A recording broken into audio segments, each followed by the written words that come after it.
Vamos a hacer un poquito de geografía universal. Un momentito solo, pero vamos a poner un poquito de geografía universal.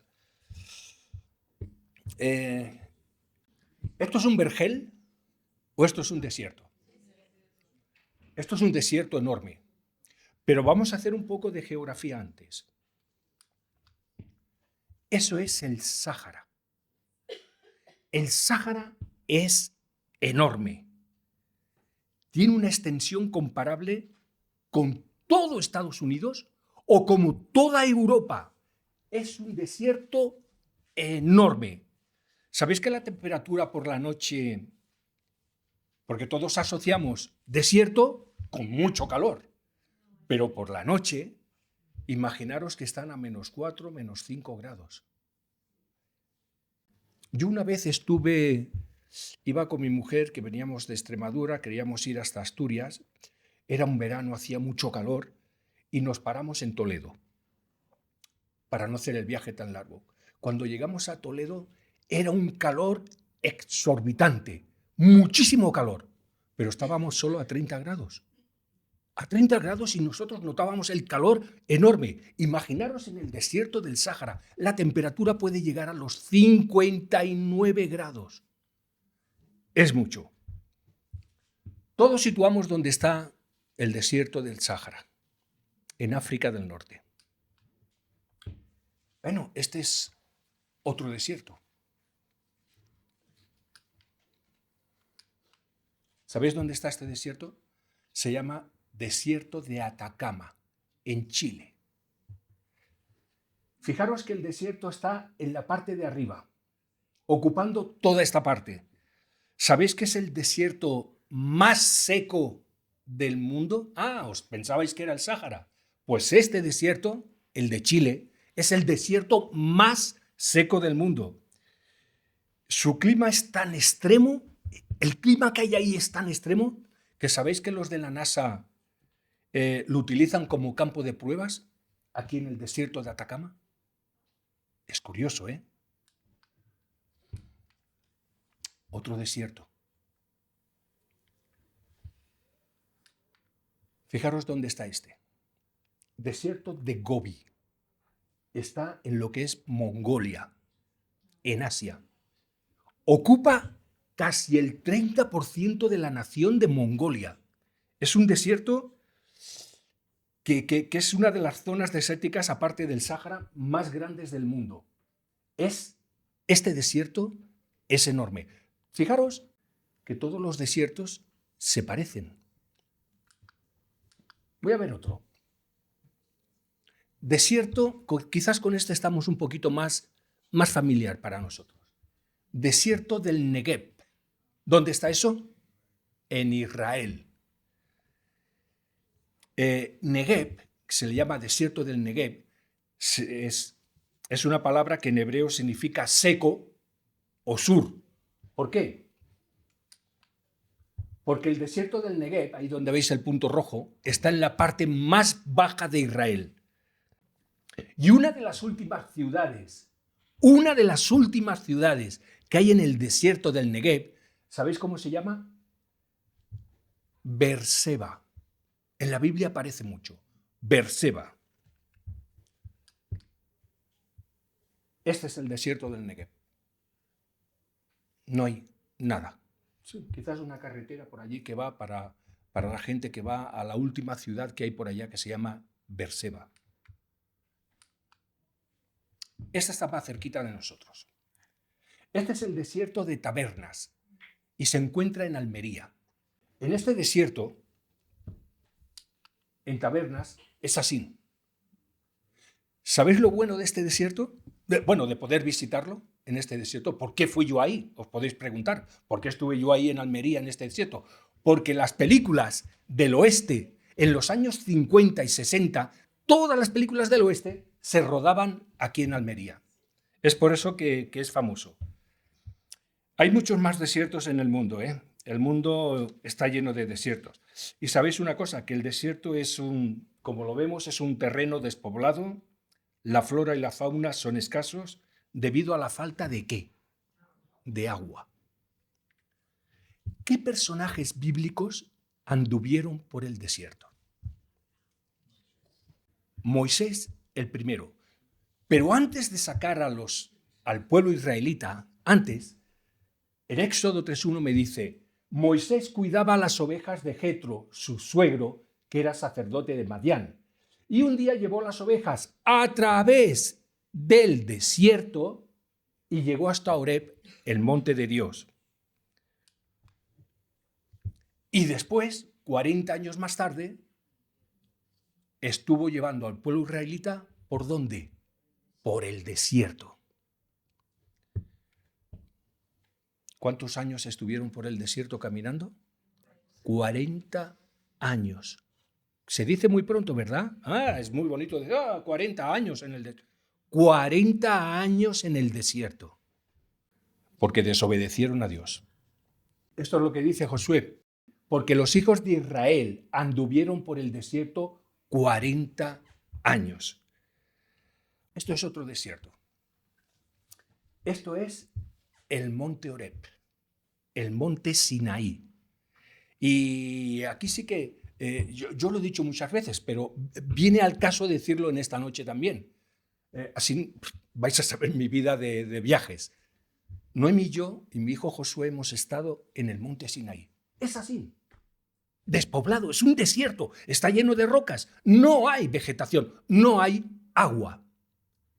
El monte Horeb. Ahora imaginaros Moisés cuidando las ovejas de Jetro, su suegro, llegó hasta el monte Horeb. Y lo bueno que tiene esto de aquí es, en el viaje que hicimos nosotros, es poder estar con los pies en la cima de la montaña porque hay una especie de, ¿cómo se diría yo?, de ruta turística donde todas las personas que quieren ir al Sinaí, pues hay una ruta. Empezamos a las 4 de la mañana, a la 1 de la mañana, empezamos a caminar desde la 1 de la madrugada, desde aquí.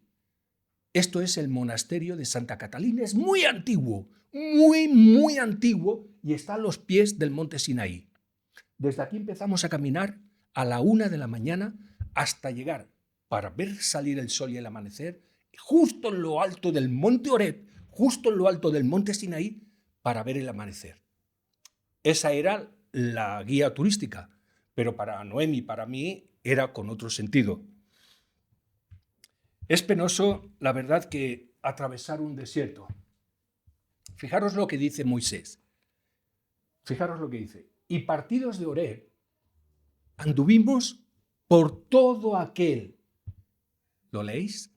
Grande y terrible desierto que habéis visto. Hemos dicho que uno de los que atravesaron el desierto fue Moisés. Moisés escribió esto. El desierto es grande y terrible.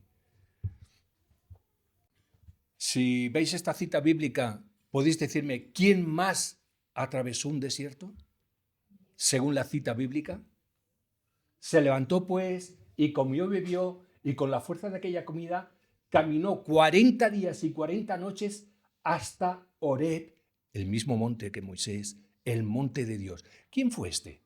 Que también Elías. Fijaros Elías desde dónde estaba hasta dónde llegó. El monte Sinaí está en la península del mismo nombre, se llama península del Sinaí, pertenece a Egipto actualmente, pero Beerseba, ¿no os he dicho antes que la última ciudad del desierto de Negev, de Israel, la última ciudad era Beerseba, antes de que la gente se adentrase en el desierto? Pues desde Beerseba hasta el monte Sinaí, Elías caminó 40 días y 40 noches para llegar desde allí hasta el monte de Dios, por una razón que luego explicaremos. ¿Qué otro personaje bíblico estuvo por el desierto durante un tiempo largo? Pablo. Pablo dice en Gálatas 1:17, tampoco subí a Jerusalén para ver a los que eran apóstoles antes que yo, sino que fui a Arabia y volví de nuevo a Damasco. Fijaros lo que es Arabia y fijaros en rojo allí a la izquierda lo que es Israel. Pablo también fue al desierto. ¿Y qué otro personaje fue al desierto? Si recordamos,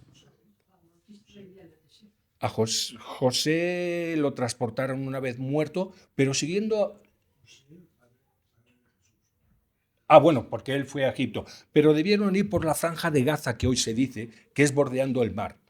El otro personaje bíblico que todos conocemos, que también estuvo en el desierto, fue Jesús, que el Espíritu le llevó al desierto. ¿Y sabéis lo que dice? Y esto es muy bueno lo que dice si leemos dónde está, en Mateo 4:1, que nuestro Salvador fue al desierto para que el diablo le tentase. Es decir, pasar por unas pruebas. Yo quiero hablaros de esto. Hemos dejado la clase de geografía. Ahora viene lo que es el desierto espiritual. Yo me pregunto a ti en esta noche, ¿estás pasando por un desierto? Hemos dicho que en el desierto no hay apenas nada. ¿Estás pasando por un desierto? El desierto, bíblicamente y espiritualmente hablando, es sinónimo de prueba. Bíblicamente hablando y espiritualmente hablando, el desierto es sinónimo de prueba. Un desierto espiritual es el periodo donde sentimos que nuestras oraciones son secas. El que esté pasando por un desierto espiritual, sus oraciones son secas, o es lo que a él le parece. Donde cantar una alabanza parece solo una repetición de palabras. Nos sentimos solos. Y hay periodos en la vida del creyente que pasamos por desiertos espirituales y da igual si eres pastor, si eres predicador o si eres un creyente de muchos años. En esos momentos dejamos de ser sensibles a lo espiritual. El pueblo de Dios, al salir de Egipto y estando en el desierto, ¿qué pasa cuando un creyente está en el desierto? Bueno, lo acabamos de decir. Las cosas espirituales ya no son sensibles para él. Está sin atender a esas razones. ¿Qué le pasó al pueblo de Israel en el desierto? Fijaros lo que dice en Éxodo 16:3, que está escrito para nuestro ejemplo aquí. Cuando uno pasa un desierto y no confía en aquel que tiene que confiar. Éxodo 16:3. Dice así: y les decían los hijos de Israel, ojalá hubiéramos muerto por manos de Jehová en la tierra de Egipto, cuando nos sentábamos a las ollas de carne, cuando comíamos pan hasta saciarnos, pues nos habéis sacado a este desierto para matar de hambre a toda esta multitud. Y en Números hace una explicación todavía más concreta. En capítulo 11 de Números, versículos 4 y 5 dice así: y la gente extranjera que se mezcló con ellos tuvo un vivo deseo. Y los hijos de Israel también volvieron a llorar y dijeron, ¿quién nos diera a comer carne? Nos acordamos del pescado que comíamos en Egipto gratis, de los pepinos, los melones, los puerros, las cebollas y los ajos. Andaban por el desierto y la confianza en Dios se le desvaneció. Eso era lo que ellos pensaban. Pero al creyente que está pasando por un desierto espiritual le puede pasar lo mismo. Su sensibilidad espiritual, cuando uno pasa por el desierto, se te viene abajo. Nada te gusta. En esos momentos no nos dan ganas de orar, dejamos de leer la palabra de Dios y cualquier cosa espiritual hasta parece aburrida. Es duro pasar por un desierto espiritual. Igual que Moisés dijo en Deuteronomio, este desierto es grande y terrible. Es duro para un creyente pasar por un momento y por un desierto espiritual. Ahora, ¿Dios tiene un propósito para que tú o yo pasemos por un desierto espiritual? ¿Tiene acaso Dios un propósito? Bueno, con Moisés sí lo tuvo, ¿verdad que hemos hablado de él? Con Moisés sí. En Deuteronomio 8:2 Dice así: y te acordarás de todo el camino por donde te ha traído Jehová tu Dios en estos 40 años en el desierto. Fijaros lo que viene ahora. Para afligirte, para probarte, para saber lo que había en tu corazón, si habías de guardar o no sus mandamientos. ¿Para qué hizo pasar el Señor en el desierto a toda aquella gente? Para probarlos, para saber lo que había en su corazón. ¿Por qué estás pasando tú por un desierto espiritual? Con Elías. Elías, ¿sabéis por qué se fue al desierto? Elías se fue al desierto porque Jezabel, cuando él mató a 400 de esta historia tan bonita y tan magnífica que está en la Biblia, que se enfrentó a los 450 profetas de Baal, y Elías demostró que Dios es Dios, Jezabel empezó a buscarlo para matarlo. Y Elías, lo único que hizo fue lo que hemos leído anteriormente en el otro versículo. Se fue camino de 40 días y 40 noches, se fue al monte Horeb desde Beerseba. Se fue lejos, porque él se pensaba que estaba solo. Y en Primera de Reyes, capítulo 19, fijaros lo que le dice el Señor a este personaje que pasó por el desierto. No estás solo. Hay 7.000 rodillas. Versículo 18. Tengo en Israel 7.000 cuyas rodillas no se doblaron ante Baal y cuyas bocas no lo besaron. Estaba pasando por un desierto. Elías se creía que estaba solo. No estaba solo. ¿Tú estás pasando por un desierto espiritual? No estás solo.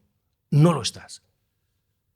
Cuando Pablo estuvo en Arabia, que también fue al desierto, ¿sabéis por qué fue para allá?